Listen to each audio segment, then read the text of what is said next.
Okay, welcome everyone to the second session of this year's Environmental Physiotherapy Roundtable, and also the second session of the same, if you will, EPT Agenda 2023 Working Group meeting.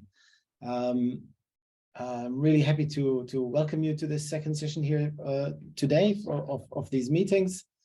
It's a really special session for me. The Environmental Physiotherapy Education Agenda 2023 has been going for a while now, and students have been involved from the very start and have been driving all our efforts in a number of different ways. So it's a real pleasure to have another group of students here right now to present on the student research that they've been doing. Much of the research that's presented here is kind of at different stages. Some are at the very beginning of their project, some have completed their project already, some have even published already, or have otherwise been active with their work. Regardless of the stage that the work is at, it's really amazing and refreshing to see that this work is happening and that students are ultimately leading this field and kind of leading the charge on understanding the many different links between environment and health and physiotherapy. And for that matter, today also occupational therapy, because we wonderfully so have two occupational therapists here that will be presenting for us as well. So a little bit of an interprofessional extended, kind of expanded meeting, which is really, really good. So I won't take much more time. We have about 10 minutes per presentation, 6 presentations in total, and there will be time for a couple of questions in between for each presentation. Without further ado, our first group of students will be Simoné van der Linde, Su-Ané Rocher Lucy Wu from the University of Pretoria in South Africa. And they were presenting on a study they've done on South African healthcare professionals' perceptions and practices in environmental sustainability. Over to you. Thank you, Philip. I'll share my screen just now.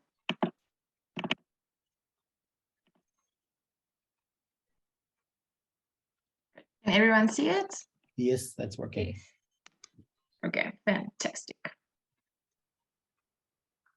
Okay, good evening and welcome to everyone. We are excited and honored to be here this afternoon and to share our undergraduate study with you all and hopefully the impact that it made. The three of us here today are myself, Simoné van der Linde, Su-Ané Rocher and Lucy Wu, and this study was part of our final year undergraduate research as part of the University of Pretoria and was done across multiple departments. Now, together with our group members and supervisors, we investigated the perceptions and practices of certain healthcare professionals in South Africa regarding environmental sustainability in the qualitative part of the study. And all of our group members are now practicing physiotherapists. The flow of our presentation will be as follows.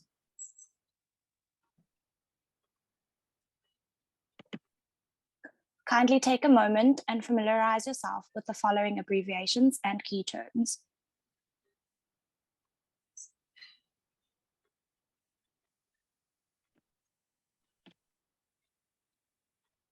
As well as the conceptual framework.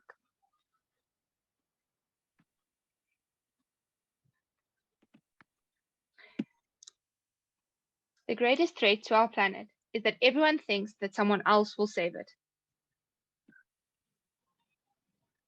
The healthcare sector uses a vast array of natural and man-made resources and in turn acquires these resources from nearly every other sector.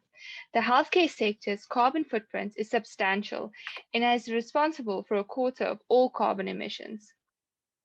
The deteriorating effect on human health is the result of higher carbon emissions, climate change, and environmental degradation. So the question is, how has the sector that is responsible for promoting health become one of the main contributors to its decay? Environmental sustainability entails using the Earth's resources in a way that avoids jeopardizing its ability to support life for future generations. Even small changes in habits can accumulate to make a positive difference. Samila reiterated that the strategies to reduce, reuse, and recycle resources. The healthcare sector strives for excellent quality care, but uses energy-intensive technologies to achieve and uphold these standards. The snowball continues as the carbon footprint once again grows, leading to climate change that influences the environment as we know it. Linde and others argued that we are in a planetary emergency with regards to climate change, where the physical tipping point of no return is looming. The effect of climate change disrupts ecosystems and limits the Earth's ability to renew these needed resources. Maric and others call upon the healthcare sector to incorporate practices that are environmentally friendly in their workplace. An example made by Noble is for hospitals to use solar panels, which saves electricity. Lenton and others emphasize that human well-being is in jeopardy, as the stability and resilience of our planet is definitely in peril. Current activity in the healthcare sector is not sustainable to protect the natural resources and the wellness of the human population. Healthcare practitioners therefore must be knowledgeable, especially about how to practice in a sustainable manner. What are the perceptions and practices of healthcare professionals regarding environmental sustainability? Our study aimed to explore and describe the current perceptions and practices of healthcare professionals in South Africa regarding environmental sustainability. The objective of the study was to establish the understanding of environmental sustainability within a healthcare context and how healthcare professionals can implement sustainable practices. And exploring what the possible barriers and facilitators are in introducing and implementing these sustainable practices. We did an extensive literature review and would like to highlight a few points. Limited information was found about perceptions and practices of healthcare professionals. The World Federation of Occupational Therapists has challenged OTs to act in sustainable ways, for example, to use recycled materials in craft activities. The Environmental Physiotherapy Association similarly promotes sustainable practices such as saving electricity. Audiologists promotes practices such as avoiding environments with loud noises. We carried out an exploratory, descriptive, qualitative study as environmental sustainability is relatively unexplored. Participants represented the private, public, and non-governmental sectors from clinical, educational, management, and research settings. We used Google Forms to collect and capture demographic data. Recordings were done for focus group discussions on Blackboard Collaborate Ultra. A semi-structured interview schedule starting with a broad opening question was used. After ethics clearance and a pre-test were done, an email explaining the purpose of our study was sent out. The demographic questionnaire, along with the guest link for the focus group discussion, was also emailed. Recordings of the focus group discussions were then transcribed. Participants were requested to suggest future participants and to promote snowballing. We used Creswell steps to analyze the data.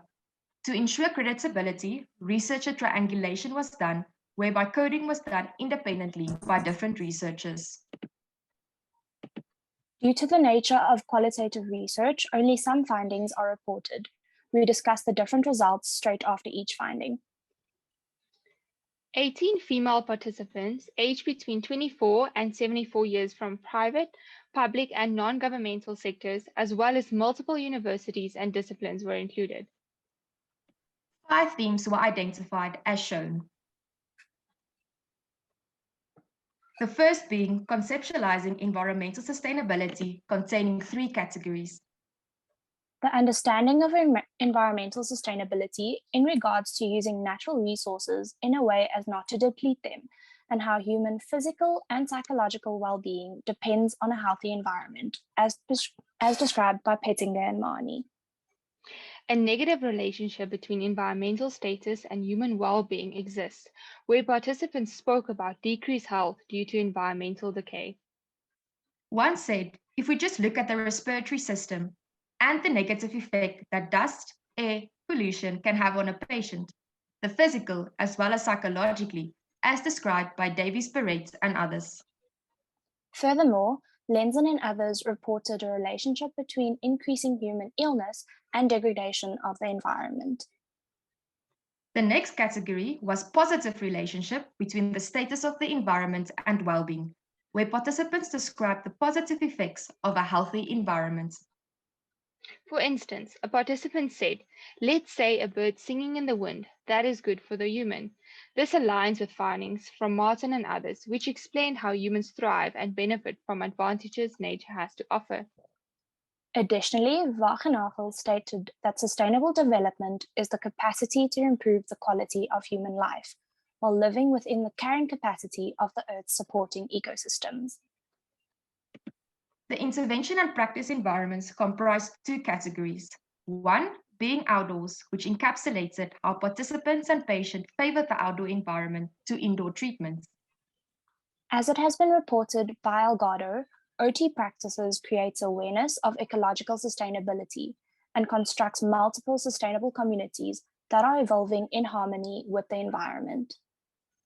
In contrast, Morgan states the physical environment of some practices was not pleasant to work in. A participant reported a practice where broken assistive devices were lying around. Practices related to environmental sustainability consist of three categories. First of which is waste disposal, where participants reported on recycling in hospitals and practices and how these practices did not always take place. Elifa states healthcare facilities are a good place to start with waste reduction. Zolnikov reports active participation in recycling can lead to more positive attitudes to the preservation of the environment and reduction of waste. In private practices, some participants acted constructively by installing solar heating and used fewer electrical appliances. Digital capturing of data and paperless alternatives have been implemented with success. In this way, they reduce the effect on the environment. The second category focused on barriers to recycling, which included the absence of recycling depots and collections by the local authority. One said, it is extremely difficult to recycle. Stratum found that the 5 barriers to recycling experienced in inhabitants of the capital cities in South Africa. And this was in correlation with what participants identified. These reasons were insufficient space, limited time, dirtiness and untidiness associated with recycling, lack of recycling knowledge, and lastly, inconvenient recycling facilities. The third category, reduced usage of resources, allowed participants to emphasize their drive towards paperless offices. Just as the physiotherapist said, I must say, I prefer my accounts online. Fischler addressed the management of resources in the healthcare sector and suggests green procurement strategies. In terms of policies in hospitals and metropolitan areas, the participants were not aware of policies to protect the environment. One said, in the current environment, we don't really have many of those recycle policies in place. Elifa and others recommended that instead of individualized policies for specific health professions, general hospital policies should be implemented. It was evident that without policies, recycling is time-consuming. One said, you really have to drive from facility to facility with the bags in the back of your boot during office hours to be able to recycle. Currently, environmental sustainability policies have been successfully implemented overseas, for example, in Australia. Leading through education and example consisted of 3 categories. The first being a need for education about environmental sustainability, where participants expressed the necessity of educations of healthcare professionals to reduce the impact of the environment. According to Sherman, educational reforms are needed to empower providers to take planetary health action, indicating that the correlation between theory and practice of the environmental sustainability is rarely achieved. The second category, format of education about environmental sustainability, where one participant mentioned that education that took place in clinical settings does not empower outdoor treatment sessions. For example, a physiotherapist said, it's seldom that a physiotherapist who has been trained in a clinical environment practices in nature. In the Environmental Physiotherapy Agenda 2023, Maric globally calls on the action to introduce education about the link of human health and functioning with the environment for undergraduate physiotherapy training. The last category, practitioners as paragons of sustainable practice, where one participant indicated the importance that professionals who are already practicing in sustainable ways are to act as role models so as to make a difference in environmental sustainability as stated by the Australian Medical Association. This highlights the importance of being a paragon as a healthcare professional so that individuals are inspired and challenged to be environmentally conscious. Participants recommended that healthcare professionals act as agents of change to influence authorities to implement policies that will promote eco-friendly environments, improving the infrastructure and efficiency of current systems. It should be consequently become second nature for healthcare professionals in their respective professions. And they further recommended that environmental sustainability be included in the undergraduate curricula. The study contributed to increase the perceptions and practices of healthcare professionals for the reason that it is the first study of its kind that we are aware of to investigate healthcare environmental sustainability in South Africa. Participants knew that environmental sustainability and health are closely linked and attempted to act more environmentally friendly by installing solar panels and going paperless. Policy recommendations included encouraging professionals to be more environmentally conscious. Lastly, it also became apparent that healthcare professionals should act as paragons to inspire others to be more environmentally conscious. Now, there was not an equal representation of the different professions, and only females participated in this study. As focus groups were done virtually, some parts were not audible due to poor connectivity and could not be transcribed. The final recommendation was to develop a curriculum about environmental sustainability for the School of Healthcare Sciences. It is evident that South African healthcare professionals represented in the study know what environmental sustainability is, and despite positive practices, had difficulty practicing in environmentally sustainable ways. Do the best you can until you know better. Then, when you know better, do better. We are very proud that our study formed part of this publication. The following is our references. And thank you. Thank you so much to the three of you. I'll just point out to unshare your screen at this point. I'm a little bit lost for words. That was such a professional presentation, and the way you just kind of hopped in one after the other was quite impressive. Thank you for that. That was quite the show. I will say that you've gone a little bit over time, so I will have to cut you slightly short on as far as the questions are concerned. And I'll pass on just actually, Astrid, maybe you could unmute and just ask your question yourself. And then the three of you, you have about 20 to 30 seconds max to answer on it. Yeah, thank you very much for the nice presentation and your nice work. My question was kind of what background did the participants mainly have? Were they already kind of in the bubble or in the knowledge field? It sounded like it, but yeah, I wanted to know what you had to say about it. Thank you for your question. Sorry, Su-Ané, you want to go? Lucy, you can answer. Yeah, you go, Lucy. Okay, cool.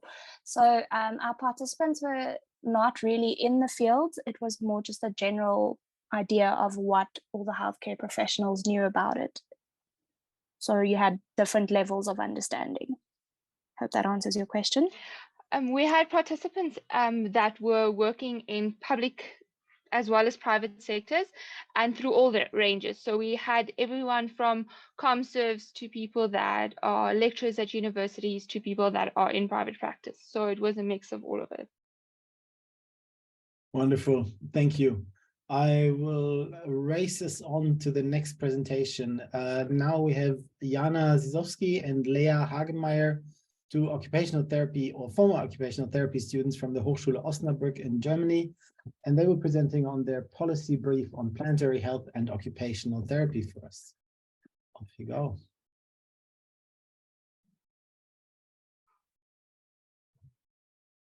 Yes, Okay, then we'll get started. Yeah, first of all, hello everyone from us as well, and thank you for letting us present the result of our bachelor thesis project.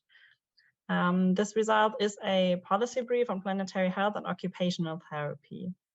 Yeah, today we will present some example pages of our policy brief, tell you something about our method, what we are currently working on, and what we want to share with you from our experiences. My name is Jana, and Lea will tell you a little more about us and our research question now.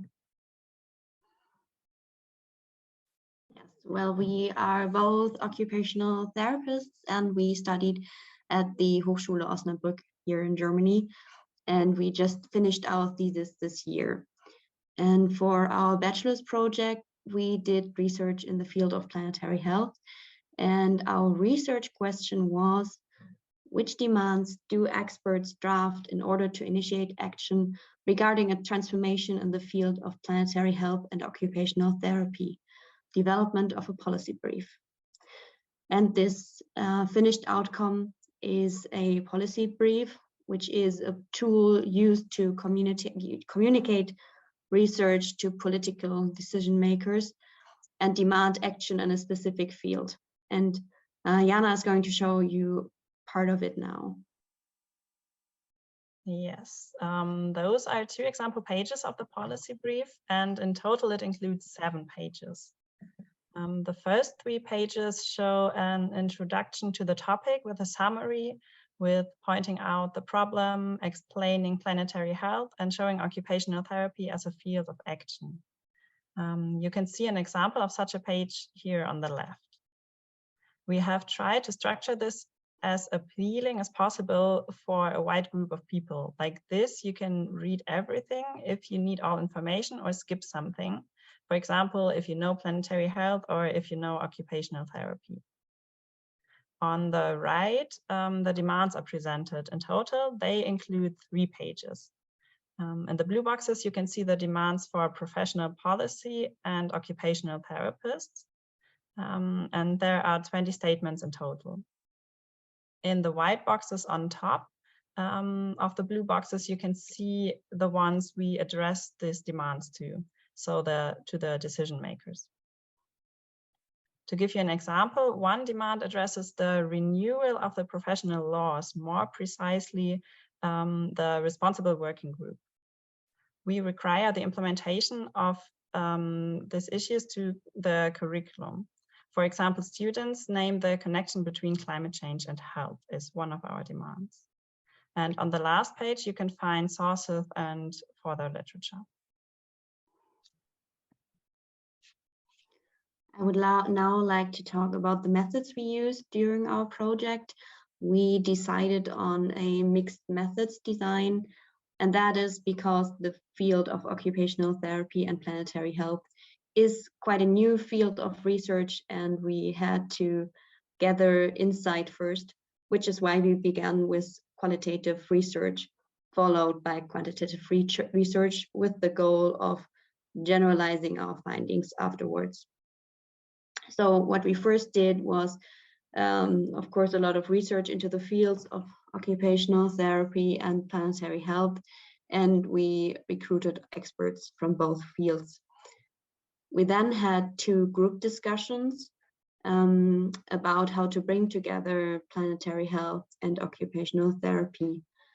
And after those discussions, we identified the main messages and conducted a survey based on these findings. And after that, we discussed those answers again with the experts. This method is called a Delphi method, and it is used to form consent between different participants.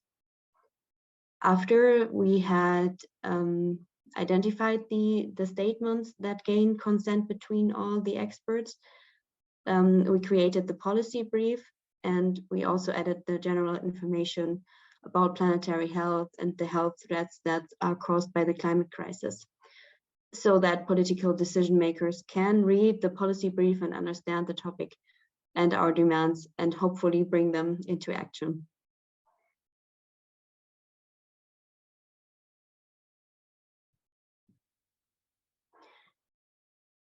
All right. Right. And yeah, like Leah said, we continue working with this policy brief after finishing the bachelor thesis because we want the demands to be implemented. And that's why we will try to address those demands to the decision makers. For that, we collaborate with Health for Future. Health for Future is an initiative of people from the healthcare professions, employees in the healthcare sector, students, trainees, and patients, in support of the Fridays for Future students movement. I think a lot of you know that. We will publish the policy brief on the website of Health for Future so that other people have the opportunity to co-sign. Additionally, we collaborate with a German occupational therapy association. We already did that while creating the policy brief, and next year we will provide a presentation on the conference. Yes, furthermore, the policy brief will be published on the association's website as well, with a link to the co-signing opportunity. With all of that, we also want to raise awareness, of course, for our policy brief, as well as for the planetary health topic at all.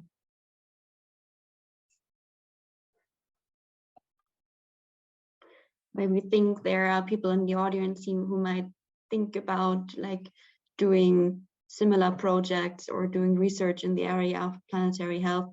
So we wanted to share what we think about the process, looking backwards.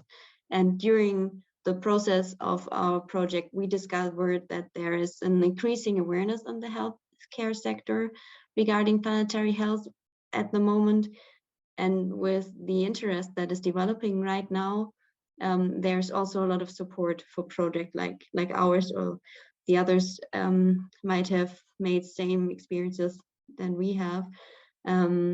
Although this topic might seem a bit scary at first because there's not a lot of research yet, we can really encourage you to do research on planetary health and climatic topics, because we got a lot of support, and it is overall a really, really rewarding topic to work on.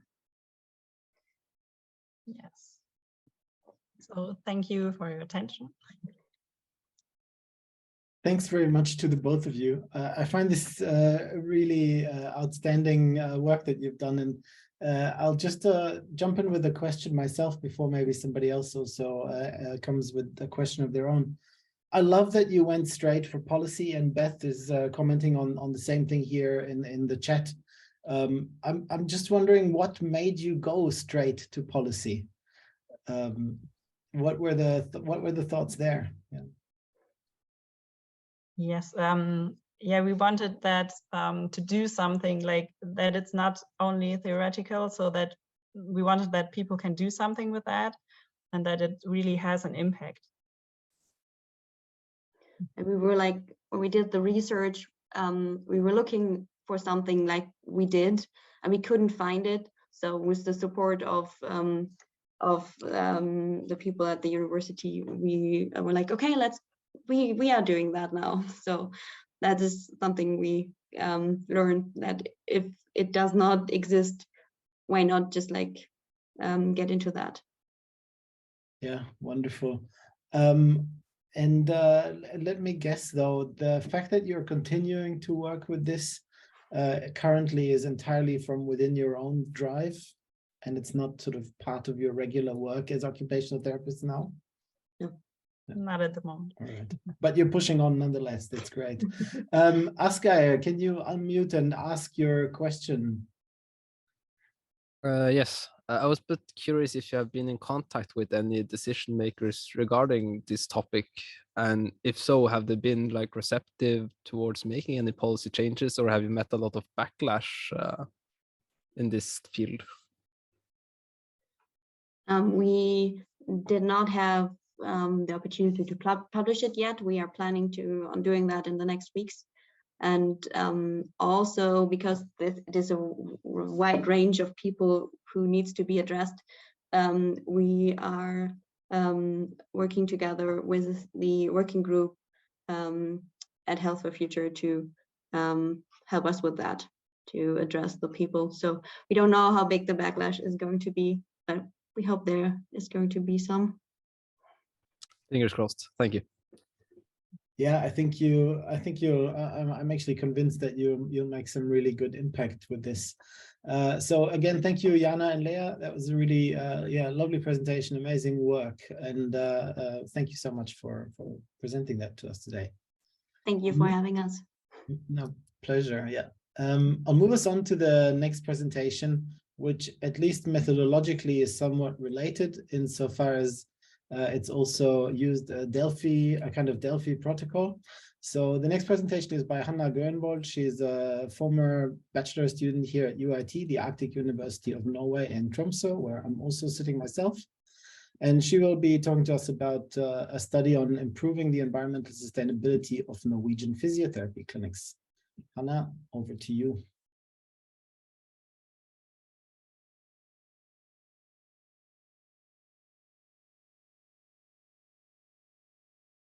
You're on mute at the moment. I'm hoping that you can hear me. There she is.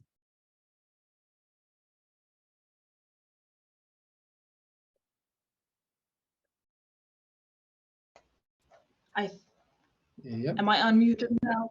I do it? Yeah, we can hear you now.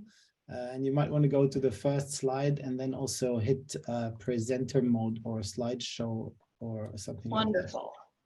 Like that. Yeah. Does it look better now? We got it? Not just yet, at least not for me. If you just click on the first slide up top, I think. In that. Okay, I've started it on my PC, but it didn't start on yours. Maybe just unshare and reshare again. Yep. Okay. These technical issues are just part of Zoom meetings, so it's not a problem at all. That, should I start it then perhaps? That, and then go out. No. Still not any closer. Let's see.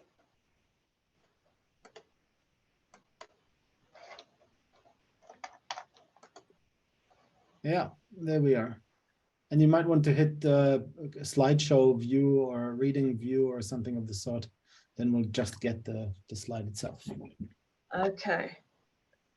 You popped up now only the first slide? Or is it only for me again? Yeah, weird. Seems to be only for you again, but it's okay. We can also work with what you have there.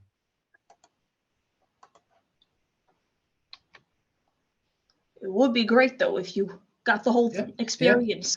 For sure. Yeah. Does anybody have anything else we can try to do one last time? You might try just clicking at the bottom of your screen. There's a little icon. Did you try that? That looks like a freestanding screen. Tiny little icon at the very bottom. Very bottom. Bottom right. Bottom right. Your screen is so tiny, I can't tell. It looks like it's the last thing close to the volume knob, maybe. Over here? Yeah, one of those. No, one of them looks like a screen, and sometimes it helps just pop it into. It started the presentation on my computer. But if you don't see it, it doesn't help. No problem. Just use the view that you have and go back to the first slide, and we'll go with that. That's fine. Okay, let's see if we can do it a little bigger. Yeah, you can do that. You can kind of increase the zoom also. Yes. Maybe. Something like that. Yep, that's good. Yeah, leave it like that. Wonderful. Good. And let's get going. Let's pick up some time. Don't need to introduce myself. We already got that done. Then we'll jump over to the research question of my bachelor. My paper I did, it is what efforts could be implemented in municipalities and private clinics to reduce the Norwegian physiotherapy environmental footprint. I thought I would go a little bit into how physiotherapy is structured in Norway, since I specifically asked for efforts in municipalities and in private clinics. and also kind of the background of why I thought this was a good place to start, why I wanted to do this as a paper. Then we got most of physiotherapy, most of us work in municipalities, so for that area, for the people that live there, for their needs. We also work then by their means and by their economy. Some of us do work in hospitals, some of us do work in private practice supported by municipalities, but most of us do work for one specific municipality and the people that live there. Norway do not have any national physiotherapy groups that work for sustainable practice.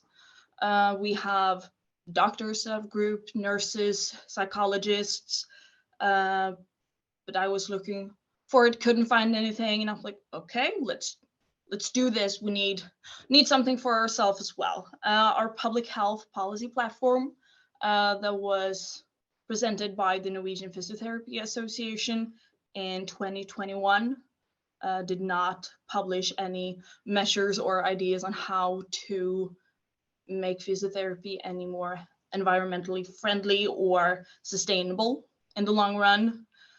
We are also a rich country by most. So I know that my health sector in the country I am living in has a bigger footprint, and we use a lot more resources than we should. So I think all parts of our health system and should do what they're able to do and at least have measures, rules, guidelines. And for physiotherapy, I could not find anything that was specifically targeting Norwegian physiotherapists and how we work. The method, as already talked a little bit about, is a Delphi version of it. It is used when you don't have a lot of research already done, articles you can go to, and it is also used when you need the people you talk to have some kind of background information. They are your experts. You make the inclusion criteria for them.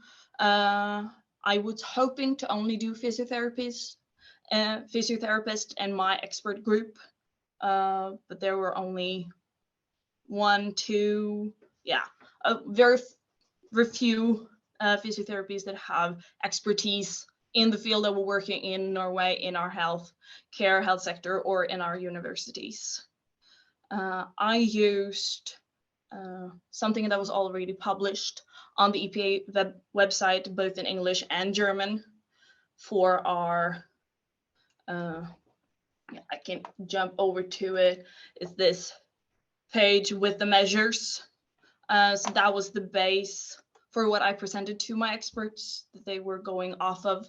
And then during rounds, giving me feedback, what I needed to change, what sources they needed to have in the paper so they would be able to learn and evolve and use what I was giving them. During the round, the goal of the Delphi method is to reach consensus. During my 2 rounds with my experts, I was not able to get all the way there, but we were certainly working our way. So that will be maybe one of the things I was hoping to change when I look back, was a few more experts and a few more rounds would absolutely be wonderful to have time for. After all the rounds were done, the measures had changed, added on, subtracted.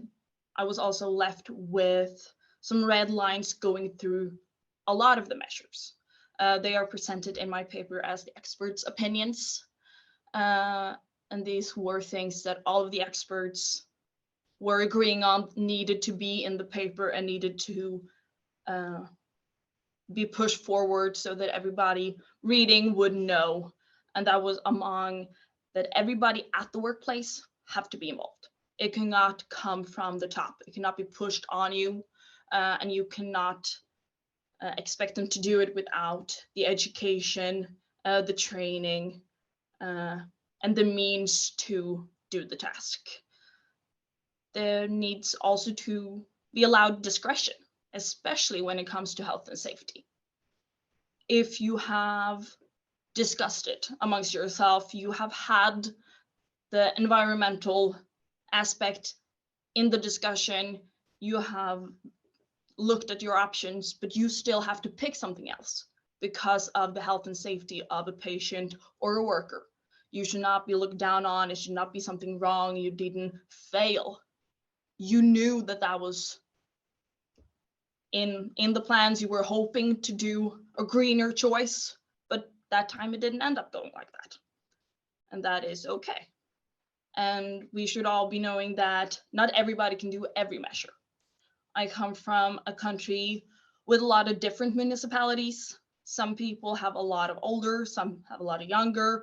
There are different economies associated with every municipality.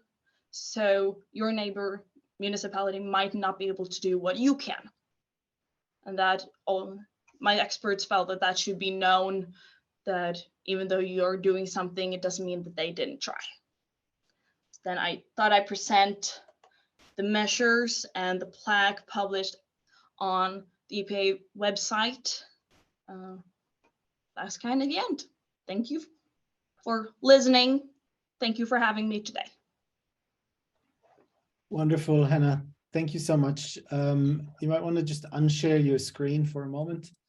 And what I can say on your behalf also is that these posters, the original kind of poster that you took as a starting point for your study was created by actually a few people that some of them are also here in this meeting today. That was the German group that kind of put those together, and we created then an English translation. And so what you did with your study was to create a kind of translation, but also adaptation to the Norwegian context, which I think is really valuable and is now available anyway publicly and for free for download, etc., on the EPA website already. You know, you're actively contributing to the development of our field there, as are all the others of you. But so thank you for that. The one question that I have, and maybe you can just sort of say speak another minute on, I know that you're in clinical placement now, and that you've had a little bit of an experience of sharing your study and your findings with colleagues in the clinical placement in a municipality here in Norway. And can you say a little bit about how that went and how it was all kind of received, and yeah, what's been happening there? Yeah, of course. So we do our rotations after a bachelor. So I am half a year in a municipality, 2 months left. Time is going by really quickly. One of the first things I did was ask if I could present my bachelor and kind of engage and see if they had any feedback, things that they would like me to know about the job I did, because what I did was for them. It's supposed to be down to earth, easy to get. It shouldn't be something you need to sit and learn something completely new. They have already started to do a few things. Some of it is composting. My municipality does not have food sorting. In our area, we don't take that out of the rest of the trash. So I have a compost in my garden, and I walk back and forth with a little compost box. So mostly coffee, leftover lunch, that kind of stuff that gets in there. And I just hear a lot more thoughts about it. And I think that is kind of the first step to get it like in the conversation. When we're thinking about a new project, when they're thinking about a new thing they need to buy, okay, should we do it differently this time than the last? That is kind of cool to see a change the last months I've been here. Very cool. Thank you very much. All right, just because of time, I think I will move us on to the next presentation. And it's not a very far move geographically, maybe. We're going from Norway to Finland, and we're handing the word to Charles Senay, who is a physiotherapy student at Satakunta University of Applied Sciences in Finland. And he'll be talking to us about a study he is kind of in the process of doing on the health effects of forests and how to benefit from these in physiotherapy practice. Charles, over to you. Thank you, Filip. Quickly, I'm studying in Finland, but I'm actually Canadian. I come from Montreal, and for some reason I ended up in Finland. That's why I'm here, and yeah, I'll start with this. Yeah, forest therapy. You can take a few deep breaths and appreciate what you're seeing. I'm very, very, very much at the beginning of this process, even though Filip just said that I was kind of in there, but I'm in it in a more experimental manner than a thesis process. Yeah, must admit I'm a bit nervous to present that now, but let's go ahead. Yeah, so why am I doing this on forest therapy or nature therapy and more large? But it's, well, we know we have severed our connection with nature, and I think that it's something that must be addressed if we want to make some change in how the environment is heading towards, how the climate change is heading, and how our concept of environment is also still in our mind. I think the change must be very much at the root, and perhaps that's by being a bit more in contact with these pristine environments. And yeah, and of course, this is not only based on what I think or believe. There's many studies that have been coming out these past few years, and a lot of it originates from Japan and well, other countries of Asia, including China, North Korea, South Korea, and yeah. So in Japan, for example, Shinrin-yoku is part of it means forest bathing, and it's part of the healthcare system. So people are encouraged to go in the forest and take in the environment and use it as a mental health facilitator and physical health facilitator also. So I'm gonna cover these things. And yeah, now I'm a bit ahead of myself, but yeah, all of this proving why I want to go in that direction. So my plan with this is to start gathering the data this winter during the dark times. I'll be working with what I can find, what I have already, and I'll clarify a bit more what my research question is. And but yeah, I'll go through the theory behind it, what is known, what has the most solid evidence up till now, and yeah. So air quality, I wrote here the mechanisms at play. Yeah, photosynthesis for the air quality, and phytoncides. There are these molecules that trees emanate that have a direct effect on our immune system. Things of that sort that I think are worth bringing up and perhaps researching a bit more on. And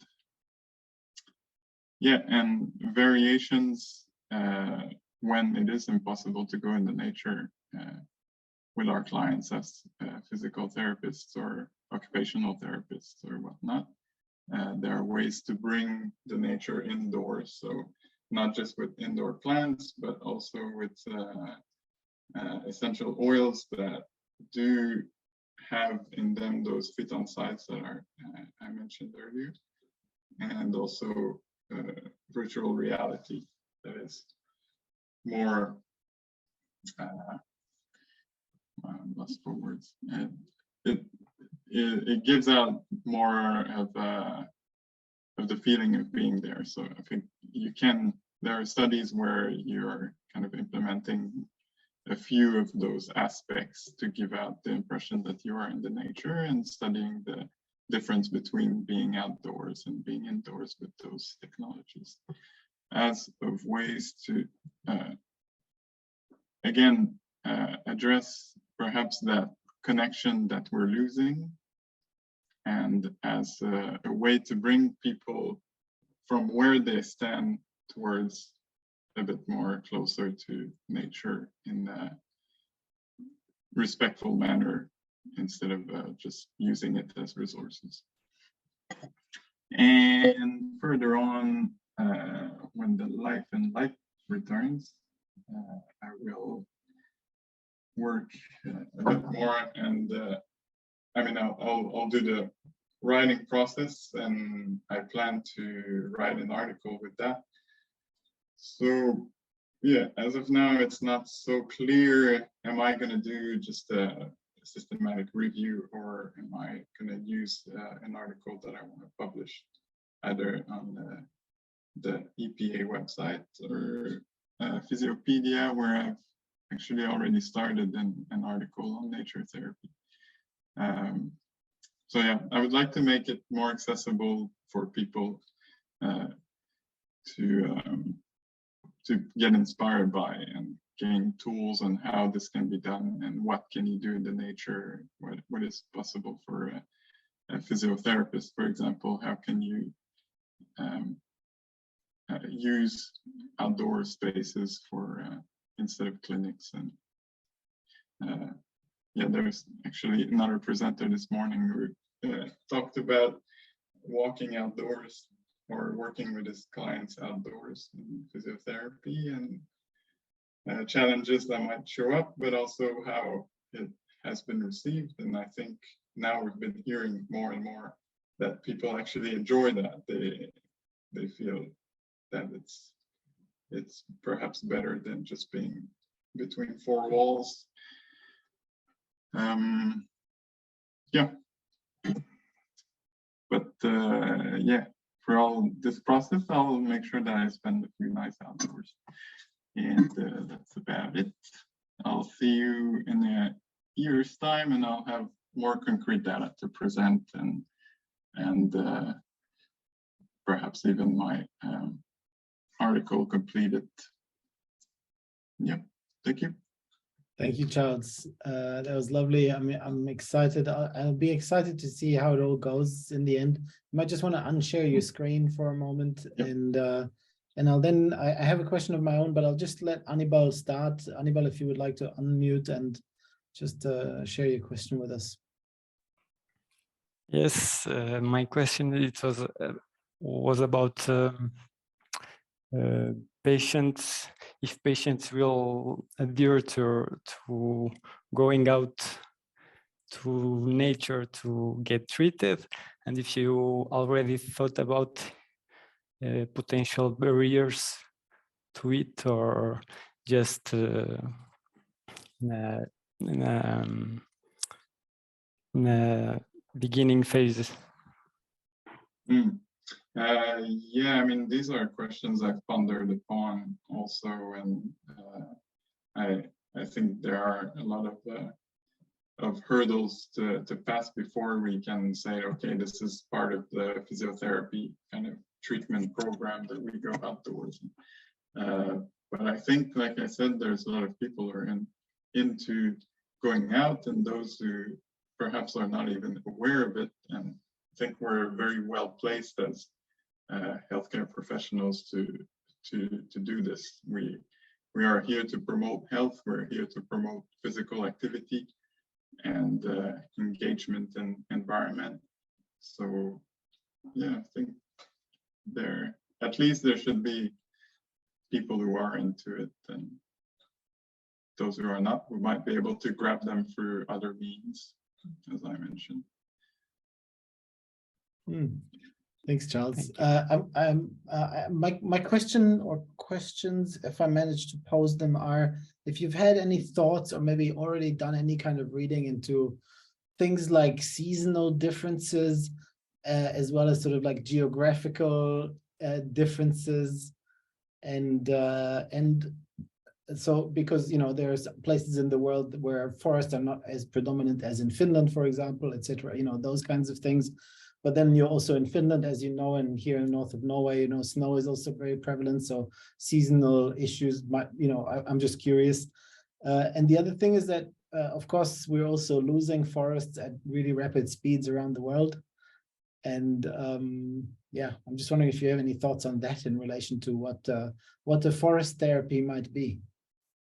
Okay, that's a few questions in one.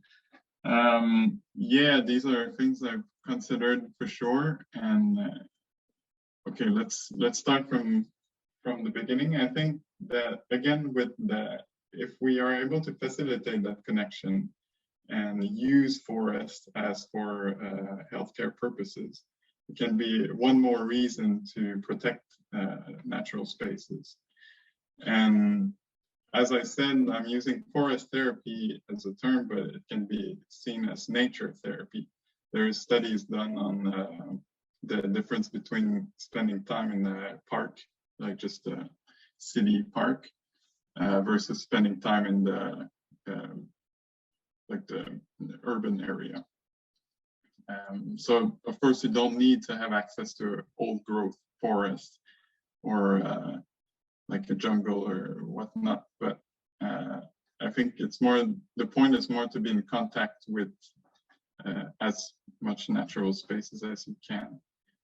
And there were studies I came upon where they were mentioning the comfort aspect. So some people don't feel comfortable when they're out there and there's a bunch of mosquitoes and, or it's very cold, or but through the use of buildings that are or like constructions that are in the forest, let's say it's a little cabin or a little whatever, a bench or something like that, might facilitate the comfort that people have, and then they can appreciate more the environment. So yeah, I don't know if that covered all of your questions. That was a good part anyway. I'll pass the word to Asgeir that also has a question that maybe is you know, the fact that you mentioned comfort, it might be a good segue to Asgeir's question. Thank you. I was a bit curious because in a sense, I think urbanization and technological development have been part of our separation from nature. And you mentioned virtual reality, which is quite a technical device. And I was a bit curious if you have any thoughts about how using a combination of VR and some oils with phytosides could be some sort of equal treatment or measure as being out in nature, or if it would be something different. Yeah, the way I see it is that, of course, technological advancement is very hard to avoid. It's part of our reality. But I think they can be used in order to support our maybe our reconnection with nature, but at least support more our potential rather than just bring our attention somewhere else. And these things I mentioned are ways to perhaps benefit from the same things that, or some of the same things that forests have on us for people who cannot go out at a given moment or are very scared to do so. I know VR has been used to kind of address fears, for example, where you get in contact with something that you're not comfortable with in a very safe manner. So I think that's what I saw as a possible way to kind of take people where they are and say, hey, look, how do you feel now? Would you like to try this in an actual forest? Yeah, thank you. Thanks, Charles. And Asgeir, thank you for the question. But more than the question, I'll pass the word to you now. So Asgeir Andreassen Bergli will be presenting on a study he did in collaboration with co-student Sara Pedersen, also both here at UiT, the Arctic University of Norway. And it's a study on how well Tromsø, our city here, facilitates cycling as a form of active transport and in a kind of urban design research approach. Over to you, Asgeir. Thank you. Let's see if I managed to do the sharing of the screen. Did that work? Yeah, looking good. Okay, super. Thank you for introduction. My name is Asgeir, and I wrote my bachelor thesis with a colleague, Sara Pedersen, on how well does Tromsø facilitate for cycling as a form of active transport. And it was a project that I wanted to talk a bit about public health and or do some research about it and some publishing perhaps in the future. But what sort of drove me into this subject was that someone said to me that today we exercise a lot more, but we are in a much lesser degree in activity. And it's a bit of a paradox, I think. But it also makes sense because before we had a lot of work and jobs that required more physical activity, while now it's much more on computers, just like we're sitting now. And I thought this was a good way to do some research about it. But in a bachelor thesis, you have to sort of narrow it down a bit. So since I did my bachelor's in Tromsø and I know a little bit about cycling, at least, I figured that was a good place to start. I'll talk a bit about the theory and the problem setting and the method and results and the other topics that we touched in our bachelor thesis. And I think one of the most important things that a lot of us probably already know, but that is like how important physical activity is for our health, both physical and mental health. And today, a lot of people do not meet the recommendations for physical activity in a week. I think in Norway it's 90 minutes of moderate physical activity, which actually I think less than half of the population are meeting. And one of the ways that we can increase this is through active transport. For those that don't know, this includes cycling, but as well walking or roller skating and other methods where we use our physical bodies to get around. When we started to do more research on this topic, we touched more and more onto the environmental benefits as well from doing these kind of things instead of driving, where a lot of carbon emissions and other bad things for the environment are produced. Then we touched on the United Nations sustainability goals, and the ball sort of started rolling. What we came across during our research on earlier research on this topic was how motivation and barriers are part of what stops us from actually using our bikes and our physical bodies to move about. And it was quite an interesting theory when you started to look a bit into it, because not everyone, but most of us are able to either walk or cycle or do that in some form of way to at least reduce the amount of cars that we're driving. But at the same time, there are always barriers that are stopping us from doing this. And these can be mental barriers or things of how we are thinking of moving around. For instance, if you have a store just a few minutes away, why are you taking the car instead of biking? Perhaps you don't want to have those heavy bags on your steering wheel or other barriers. And then to use this motivation and barriers theory, you have to think about, okay, how to overcome these obstacles to get people. Perhaps you need a bike with some sort of device that you can put the bags in behind you or other things. And then, okay, how can we as a society promote that and make that more accessible?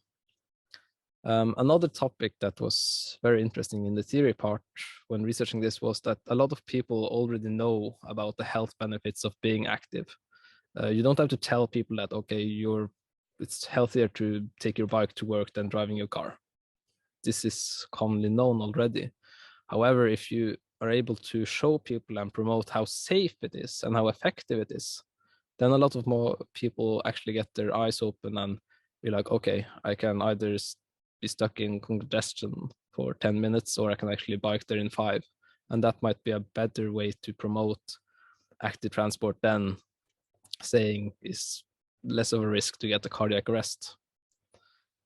And with all this in the back of mine and Sara's mind, we came across this document that you can see on the right here. It's called Sykkelstrategi for Tromsø, or Bike Strategy for Tromsø, from 2016 to 2026.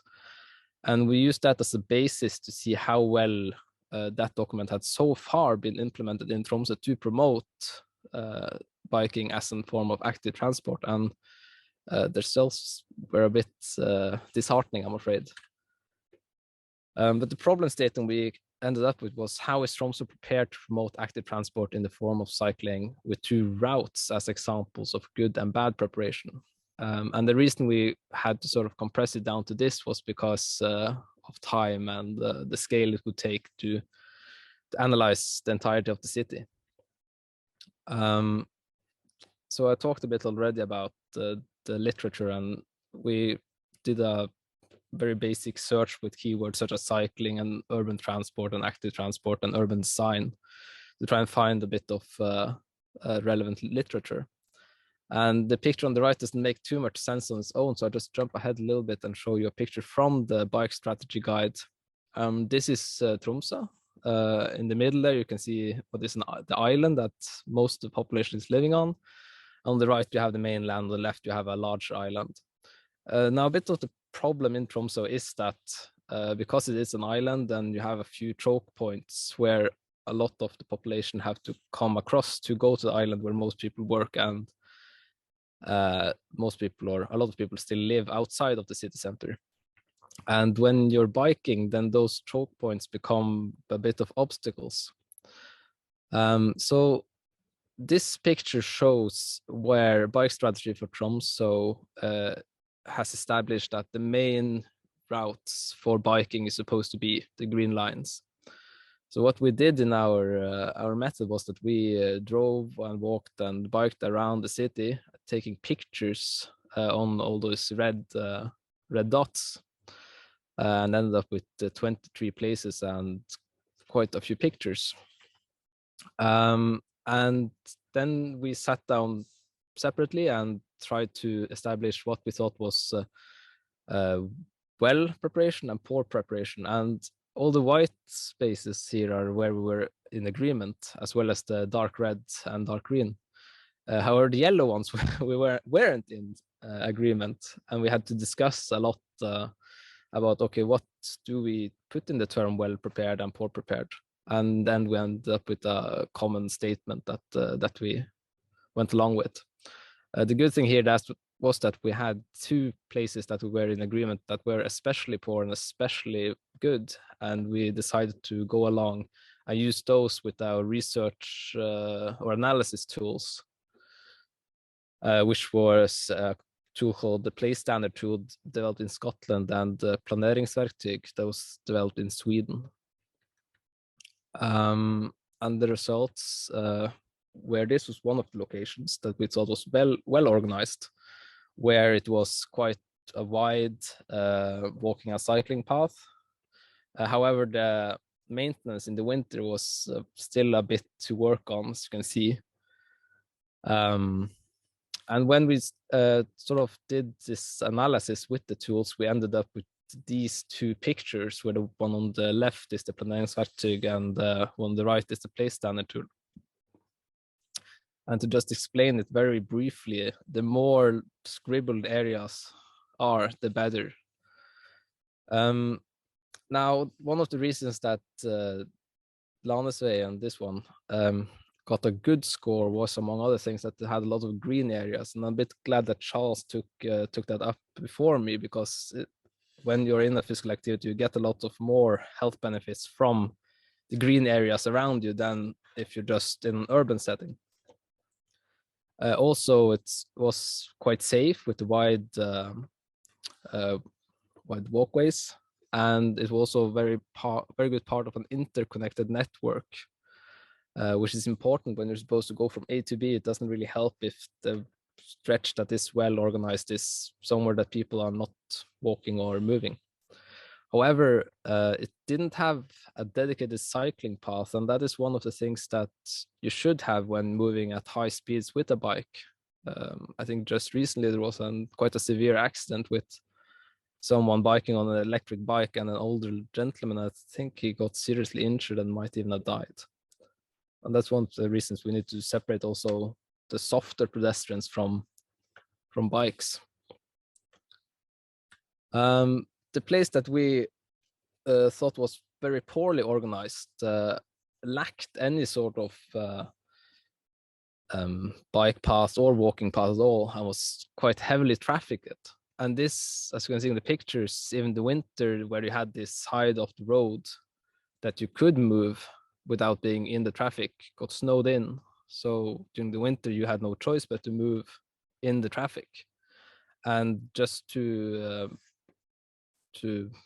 demonstrate or to say it again, this was part of what was the dedicated bike pathing network in Tromsø. So we didn't go to find the worst place you could find the city. This was in this municipality's mind part of the main network, and it had done nothing to promote cycling or make it safe. On the tools here, you can see that the scribbled places are a lot less.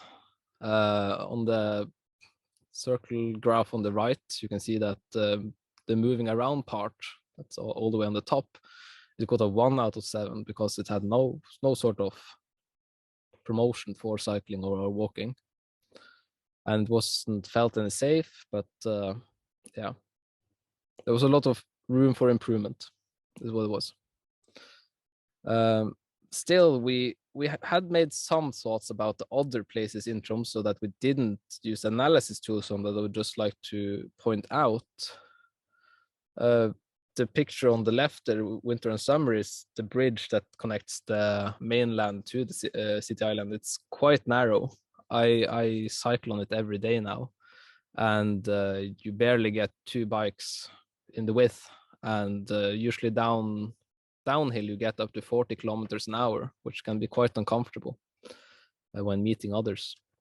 Also, it's supposed to be a dedicated bike lane. As you can see, the signs there says that you're not supposed to walk.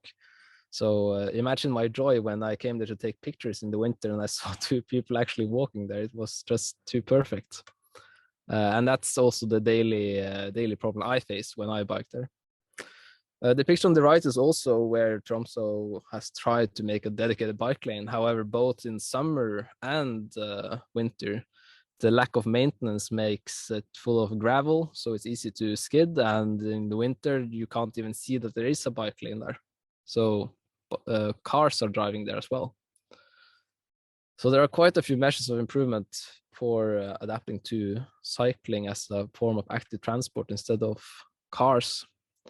And even if you do measurements to make dedicated cycling paths, it is still important to maintain those to a high degree and keep them up to standards. If not, then people won't use them.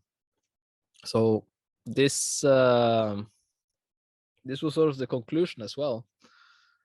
Even though cycling is a good way to achieve the Norwegian Directorates of Health recommendations for physical activity, then Tromsø doesn't have the facilities or haven't done enough to promote it yet. And even though our the document we based it on was supposed to go until 2026, some of those stretches of road had already been improved but weren't up to par. So that was the conclusion to our study and bachelor thesis, sadly. Thank you, Asgeir. You might want to, unshare, perfect. And floor is open to anyone who might want to ask questions. Asgeir, I know I owe you work because we're working on getting some of this published.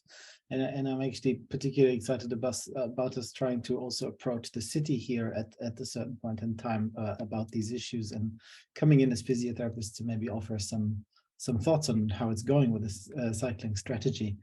If anyone has questions, now is the time. I have one question. Sorry, you can go, Charles. Okay, thank you. I was just wondering about the municipality, if there's anything in place or anything that is planned to improve this situation. Well, there's been actually quite a bit of development the past 6 months, because Tromsø was supposed to get this city development package that was a quite big amount of money from not the municipality but the state as a larger organization. However, this amount has gradually just been shrinking, and what the money is supposed to be used on has sort of shifted a bit away from cycling to more of a bus collective transport part. So a bit of the problem also with making plans and is that sort of the money that's supposed to be set aside for these projects are very whimsical, and on the politicians might decide that they want to put them somewhere else. So it's a bit difficult to make plans for it. And even if plans on a municipality level has been made, sometimes they don't get the funds to do it. Thank you, Asgeir. Anibal, please feel free to unmute. It's a very good question there. I'm right. If so, do you think physio might play a role in urban organization? And if so, how do you felt trying to understand how they plan the cities and the structures? I think we can definitely have a role in city planning. I try to sort of think about what other professions would have that healthcare perspective on where to put bike paths and other things that would promote active transport, and I couldn't really think of anything. At the same time, I tried to wrap my head around it probably too much. And the more you try to think about how to adapt active transport and how physical therapists should play an active role in promoting it, then you see that there are a lot of other interest groups that you can come into conflict with. For instance, a part of it would be urban sprawl that's quite detrimental to active transport since the distances become so large. But at the same time, people would like to have a garden and other things that take up much more space. And those are the type of groups you would come into conflict with. So it's a bit difficult just to go into it with a physical therapy perspective. You have to sort of widen your horizon. That's a lovely ending there for this part of the Q&A. Thank you, Asgeir. We'll move on to our last but by no means least presentation by Ronja Schüssler. She's a former physiotherapy student from the Hochschule Osnabrück in Germany. And she was presenting on her, more or less, a while ago anyway, completed bachelor's project on planetary health education with head, hands, and heart. Over to you, Ronja. Thank you, Philip. Yes, I am Ronja, and I'm curious to present you a project which first seed was planted 3 years ago when I came across the EPA and environmental physiotherapy. And discovering environmental physiotherapy really was for me the merging of different aspects of my life, which I stand for and care about.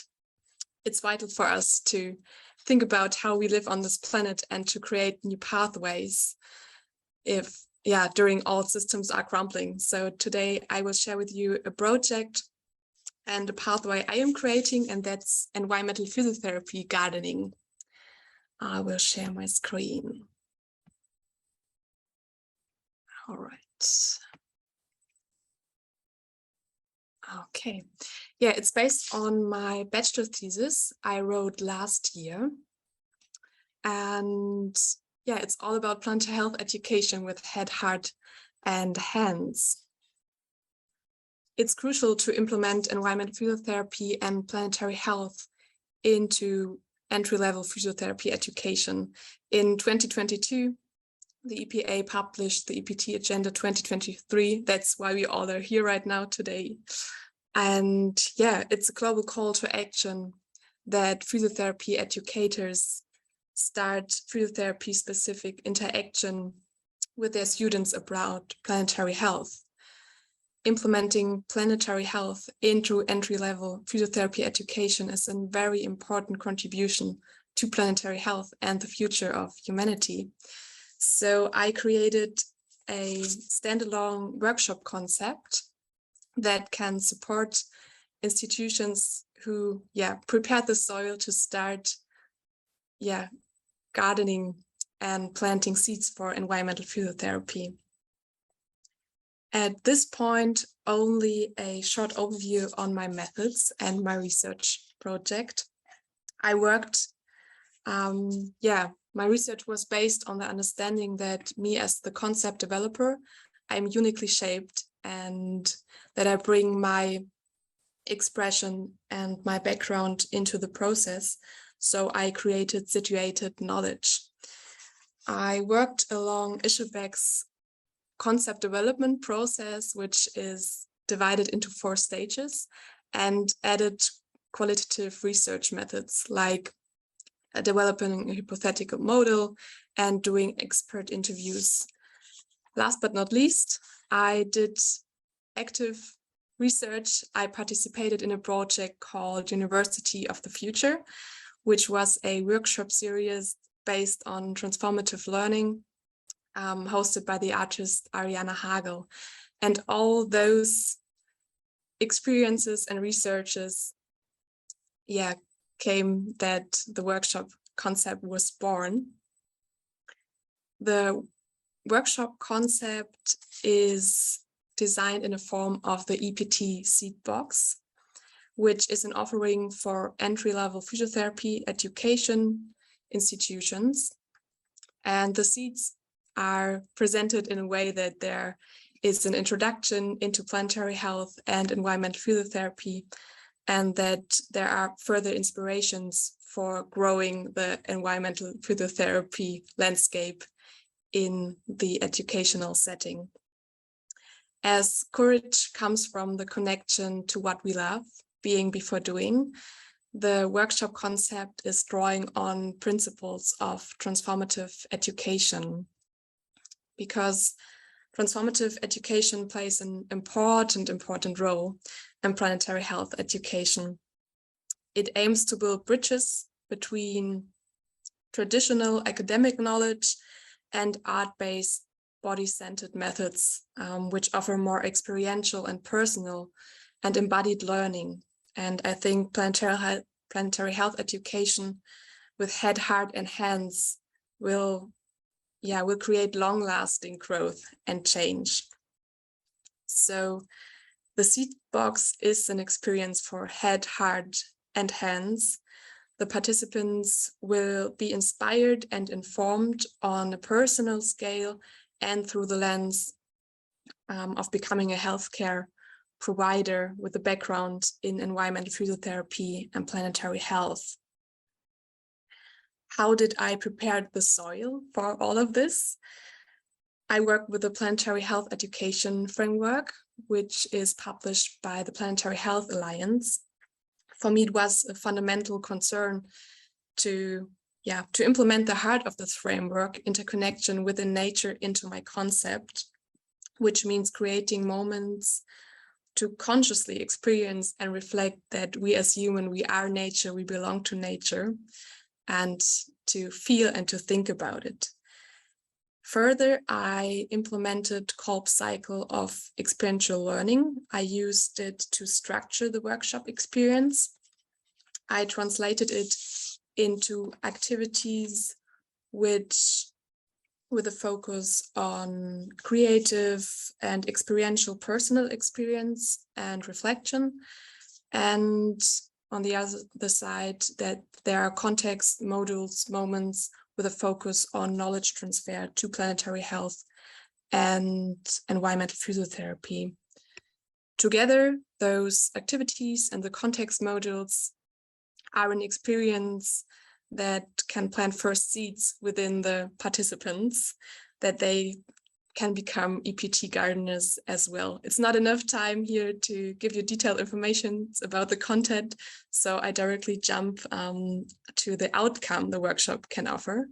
So the workshop, the EPT seed box, offers a space where participants will reflect on the interconnectedness from a personal and experiential perspective, the interconnectedness of life. They will get an introduction to planetary health and environmental physiotherapy, as well into transformative processes where transformative literacy comes in.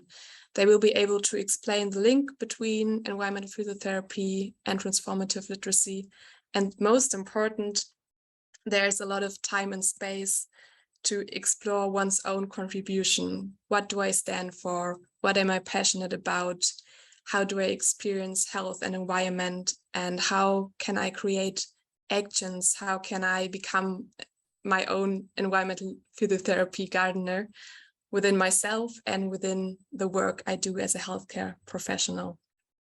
So we are all EPT gardeners, and that's the EPT garden project I'm on my way to publish. So this year I restructured a lot, and next year, I think February 2023, I will offer the workshop in different settings. So in person throughout Germany, and right now I'm working for a transmission that it's also possible to do it as a online live workshop experience. So if you're interested to plant seeds together, please feel free to reach out.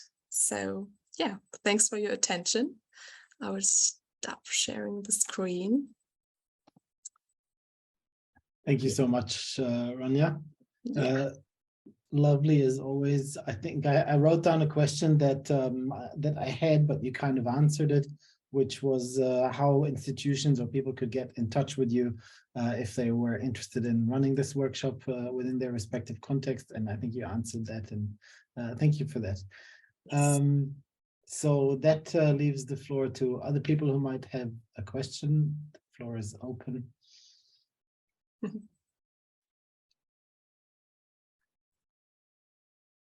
Feel free to just unmute if you do have questions. Otherwise, I might have a question. Go ahead. I'm Yes, sorry. Katarina. Yeah, go ahead. Ronja, thank you so much. I'm so inspired by all of the presentations from today. So did I get it right? It's only about educating physiotherapists, not about patients? Or if so, how would you adapt your workshop or this kind of didactic way to implement it in the work with patients? Yeah. So it's focused to work within physiotherapy. So it's really for physiotherapy education within our own profession, because I really think that's how the movement can grow. So first we have to think about the way we set ourselves into that topic before we can go outside and the patients. So it's really to raise awareness within our physiotherapy world and hope that those seeds are growing, that then the healthcare providers are enabled and empowered to start their own projects to raise awareness with the patients. But I really think we have to start first with ourselves and not directly going with a focus to the patients. Yeah, thank you. Yeah. Thank you, Ronja. Okay, it's about time, I would say. I will stop us here now and bring us to a bit of a close. One of my main reasons for putting today's sessions together in the way that I have was to really just show the huge potential of student research as a tool for environmental physiotherapy or planetary health education, but actually also to make a point of how much it can mean for developing our understanding of this field as a profession on the whole. And all of you students here, you've presented you either have publications out there already, you're working on publications, you've contributed to the EPA website, you're contributing to Physiopedia and creating courses and information for people to read, and it's really, really incredible work. The truth of the matter is, I think you've made a really strong showcase of the strength of student research and the strength of students in general, and the fact that you are actually a huge part in leading this field, pioneers in this field already this early into your careers, and that I think is really lovely. I hope we get together to work together a lot more. I am in contact personally with a lot of you, and you're also in contact with a lot of other people in collaborating on all this. There's a lot more to be done. if this was a taster for anyone who's thinking about doing research in this area, you know, we would always love to hear from you. Connect with all the speakers, connect with the EPA, connect with our occupational therapy colleagues and all other healthcare colleagues as we have today. It's really a field that requires all of our collaboration, and these are just some of the wonderful things that we can do, and there will be a lot more. So thank you all for today, and we'll be in touch again soon. Thank you.